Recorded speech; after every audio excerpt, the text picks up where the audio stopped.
Hey fam, welcome back to Paper Highlighter, your all-access pass to reality TV chaos, where every episode feels like a soap opera we just can't quit. First up, dinner table diplomacy gone wrong. Loren Branis just confided in Yara that Elizabeth, aka Libby, twisted her words faster than a pretzel at a theme park. The 90-day besties turned frenemies faced off after Yara confronted Loren for mocking her looks. And honestly, the claws came out. Will this trio ever make peace? Or are we looking at a full-on friendship implosion before dessert? Meanwhile, cue the tissues. Julia and Brendan Gibbs finally saw their baby for the very first time on ultrasound. Julia joked that she couldn't cry because she's Russian, but the second that heartbeat flickered on screen, even Brandon went silent. Fans called it one of the most emotional moments in happily ever after history. Next up, Matt Branis admits he's terrified after becoming a girl dad with Jasmine Pineda. His raw reaction sparked outrage and sympathy across the fandom. Jasmine clapped back with her signature humor, but behind the laughs, fans sensed something deeper. Is Matt still struggling to process fatherhood or just overwhelmed with love? Then, the chaos moves to Aruba, where Johny straight up called Khloe a psycho and crazy during a heated argument. After she literally spied on him from a tree, trust flew right out the window. Are they done for good or just the latest 90-day couple to mistake surveillance for affection? Sliding into number 5, Colt Johnson is back on Tinder. Yep. Again, the king of rebounds has been spotted swiping after supposedly finding love with his Brazilian girlfriend.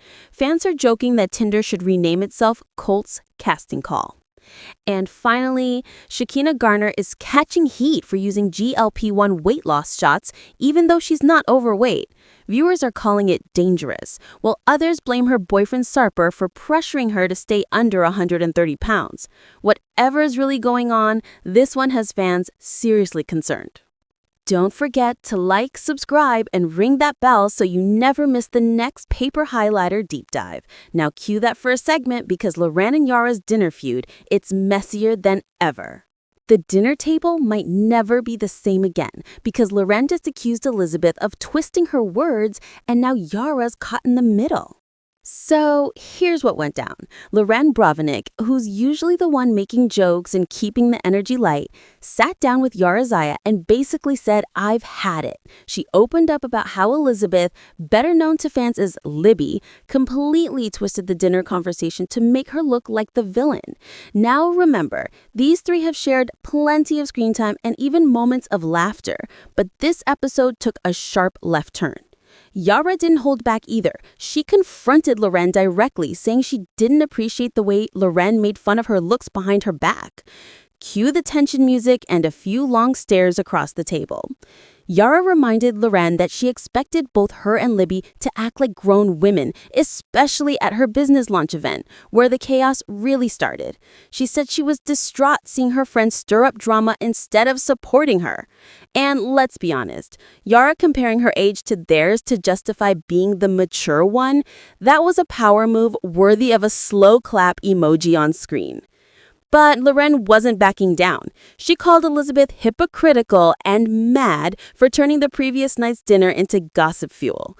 The show even gave us those classic TLC close-ups. Loren's frustration was written all over her face as she said, "I'm pissed at Elizabeth again." As the dinner unfolded, Loren did something fans didn't expect. She actually apologized to Yara if her words had ever come off wrong. She told her she valued their friendship and wanted to move forward. And in true Yara fashion, she brushed it off gracefully, saying there was no bitterness left. It was a surprisingly calm end to what could have been a friendship-ending blowout. Meanwhile, Alexei, Loren's husband and unofficial peacemaker of 90-Day Fiancé, told her later that he was proud she was trying to build a genuine friendship with Yara. He said he'd love for Loren to have a real friend again, someone she could trust. Fans definitely melted a little at that line. Fans online are divided. Half are praising Loren for her honesty, while others think she's just spinning the drama in her favor. One Reddit user even joked if friendship therapy were a TLC spinoff, these three would be the first patients.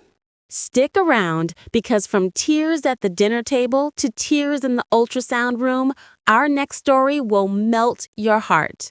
Julia and Brandon Gibbs just saw their baby for the very first time. And trust me, you'll need tissues for this one. Okay, picture this. Julia and Brandon walking into the clinic hand in hand, nervous but glowing.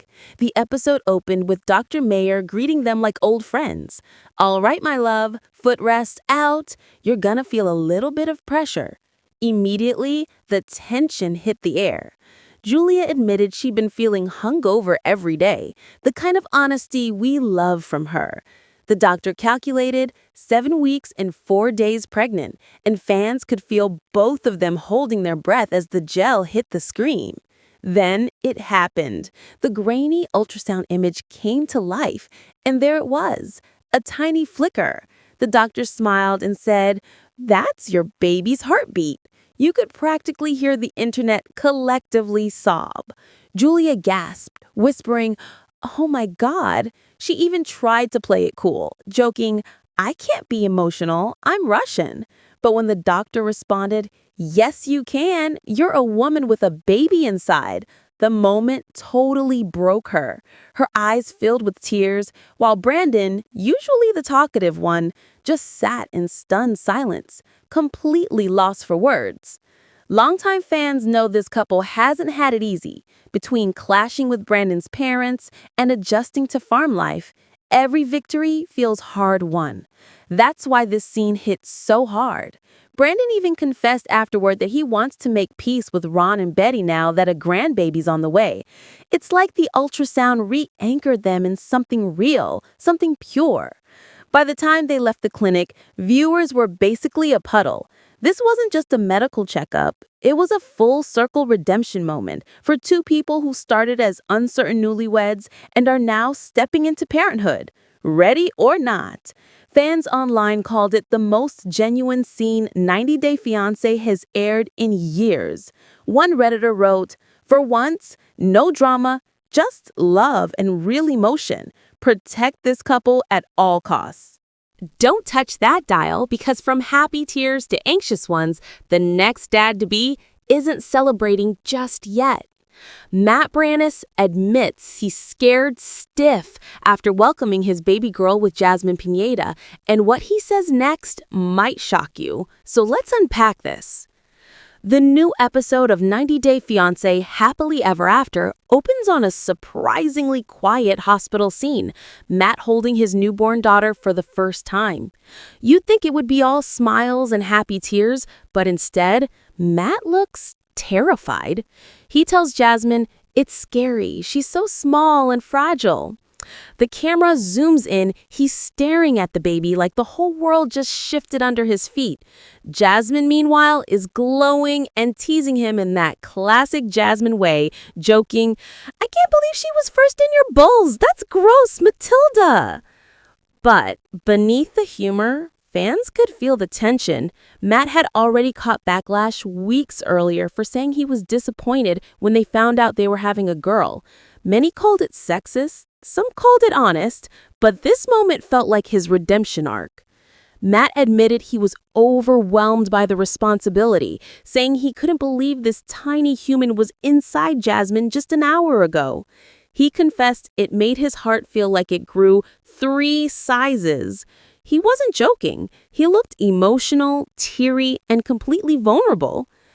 And while Jasmine laughed, fans caught that flicker of pain in her eyes because she's been open about wanting Matt to be emotionally present, not just physically there.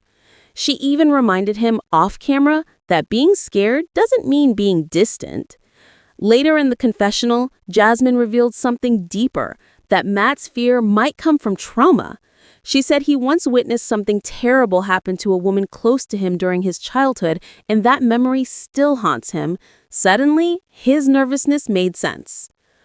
Online, the clip went viral within hours. The internet split right down the middle. Some fans said this was the realest moment of the entire season, while others accused Matt of hiding behind trauma to justify old-school thinking.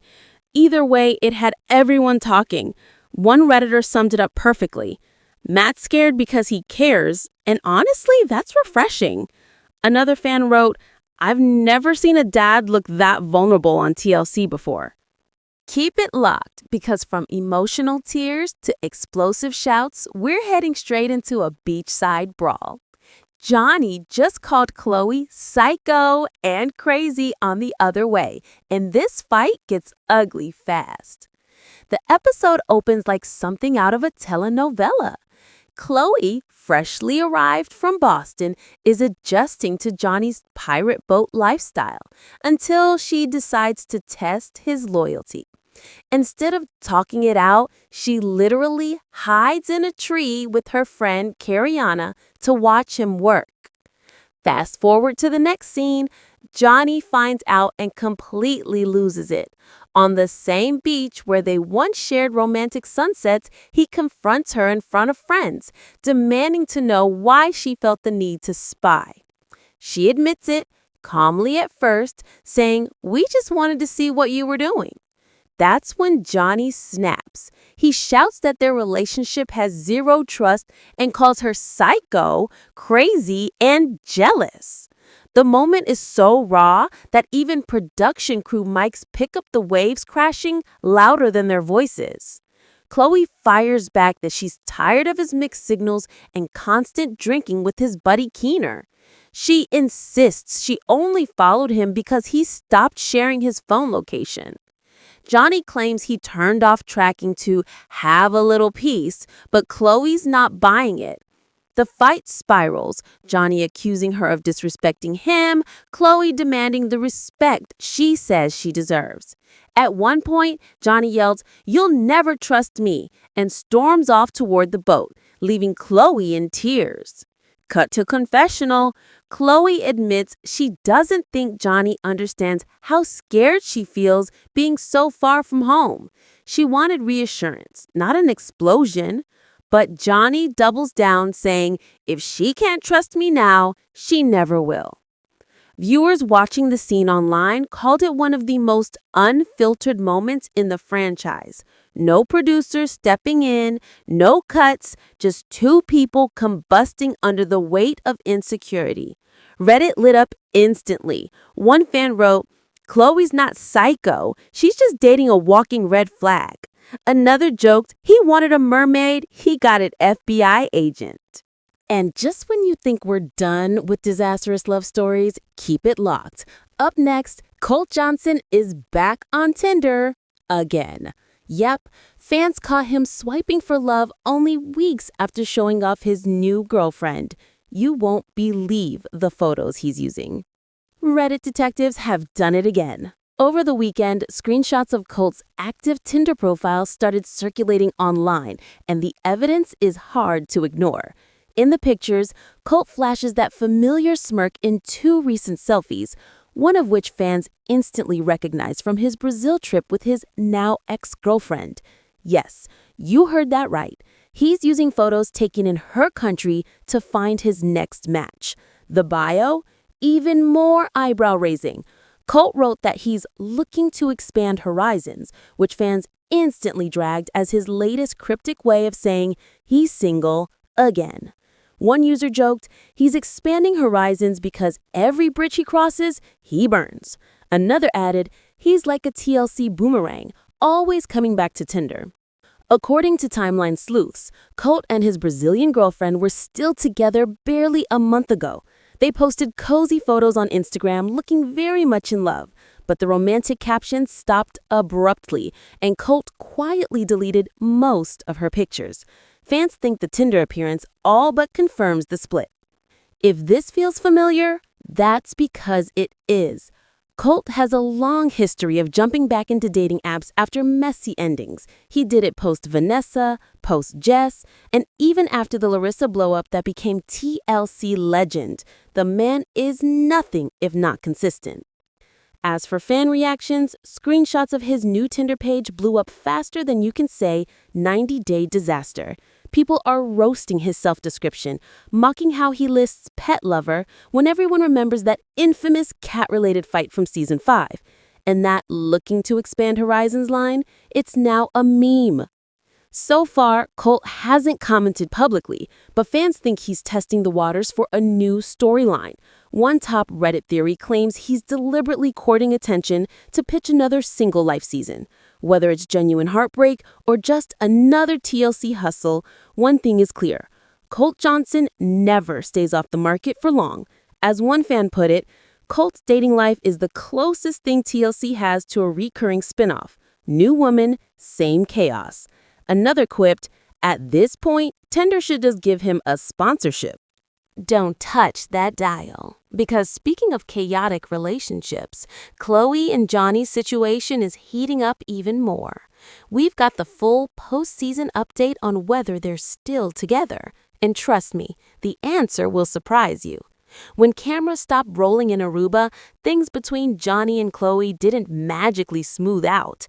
Their relationship had already been stretched thin by jealousy, cultural clashes, and of course, Johnny's pirate job. Yes, he actually calls it that. According to sources close to the couple and some very telling social media clues, the two didn't break up immediately. They continued living together in their Aruba apartment for a while, though fans noticed the tension seeping through every update. Remember how Khloe begged Johny to quit his piracy tours and find a real job? Well, he didn't. He doubled down on his dream, even trying to convince her to invest in his boat business. Viewers were floored when he told her he wanted her to help fund it for their future. That move had Reddit in flames, with one fan writing, he's chasing a treasure chest that doesn't exist, and Khloe's the one paying for the map. Meanwhile, Khloe's paranoia only grew. She insisted Johny reinstall a phone tracker for peace of mind, but he refused. When she stopped trusting him, she started watching him from a distance, literally. Cameras showed her monitoring him from shore, convinced he might flirt with female tourists. The result? Total emotional burnout. By the time the finale aired, the couple was technically still under the same roof, but emotionally, worlds apart. Johny admitted to producers he was exhausted by constant accusations, while Khloe confessed she couldn't relax around him. TLC hasn't confirmed their current status, but eagle-eyed fans spotted that Johnny's recent posts no longer tag Khloe, and her profile is scrubbed clean of him. Translation, it doesn't look good. Fans online are calling it a breakup waiting to be announced. Others think TLC might be saving the real tea for a tell-all episode. One user joked they're probably still together, just arguing in subtitles. And just when you think we're done with relationship drama, keep it locked. Coming up next, Shekinah Garner is stirring a whole new controversy by using GLP-1 shots, even though she's not overweight. The internet's calling it dangerous, and Sarper might be the reason why. It all started when Shekinah reshared an Instagram story advocating for the use of GLP-1 injections. Yes, the same class of drugs made famous by names like Ozempic and Wegovy. But here's the catch. Shekinah isn't overweight, nor does she have a medical condition that typically warrants their use. Instead, she proudly told followers, I microdose it and it's amazing for so many things. Almost instantly, the internet exploded. A blogger under the handle at 90-Day Fiancé, Alexa, reposted the screenshot, and within hours, fans flooded comment sections with disbelief. One user wrote, how is it life-saving for people who don't actually need it? Another added, this is dangerous. It's not a skincare serum, it's a prescription drug. Now, anyone who's followed Shekinah knows this isn't her first brush with controversy. From her extreme cosmetic surgeries to Sarper's strict fitness rules, she's been vocal about her pursuit of perfection. Remember, Sarper once told cameras he doesn't want Shekinah weighing over 128 pounds, and even considered putting that number into a prenup clause. Fans are now convinced Sarper's obsession may be fueling her decision. Some are speculating that Shekinah is under pressure to maintain a certain look to please him. As one fan commented, she's not taking this for her health, she's taking it for his ego. Meanwhile, others defended her, saying that microdosing GLP-1s has become trendy among influencers who claim it helps control cravings or stabilize mood. But health experts warn that normal weight users could risk severe side effects, from fatigue to gut paralysis. The debate has split the 90-day fandom in half, between those accusing Shikina of setting a harmful example and those arguing that women should have autonomy over their bodies, even if their choices are controversial. Either way, it's clear Shikina isn't backing down. In her follow-up post, she doubled down, saying the shots are life-changing and hinting that she's helping other women feel their best. Whether that's empowerment or denial depends on who you ask. One Reddit user summed it up best. "This isn't about health, it's about control." Another quipped, "Sarper's got her counting calories like it's a religion." Stick around because tomorrow's upload is even messier. We're spilling tea on a 90-day fiancé couple facing a scandal that could change everything. You do not want to miss this. Stay bold, stay nosy, and as always, keep your gossip highlighted.